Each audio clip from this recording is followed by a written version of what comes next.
وعلیکم السلام ورحمۃ اللہ وبرکاتہ. ذی الحج کے یہ جو 9 روزے ہوتے ہیں، کیا یہ ثابت ہے؟ صحیح حدیث سے یاد رکھیے، یوم عرفہ یعنی 9ویں دن کا روزہ تو ثابت ہے، عید سے ایک دن پہلے کا. صرف آپ صلی اللہ علیہ وسلم نے حاجیوں کو منع کیا کہ میدان عرفات میں حاجی روزہ نہ رکھیں، باقی سب کے لیے بہت ثواب ہے کہ 1 سال پہلے کے اور 1 سال بعد کے گناہ معاف ہو جاتے ہیں.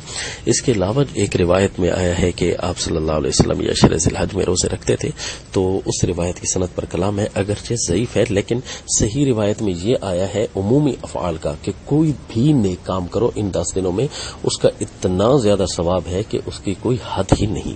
تو لہذا جب عمومی افعال کے اندر، عبادات کے اندر ساری باتیں ہیں تو روزہ بھی اس کے اندر ہے. لہذا اس عمومی روایت کی وجہ سے آپ جو ہے نا پہلے 10 دن، پہلے 9 دن، 8 دن کا روزہ بھی رکھ سکتے ہیں 9ویں دن کے ساتھ ملا کر.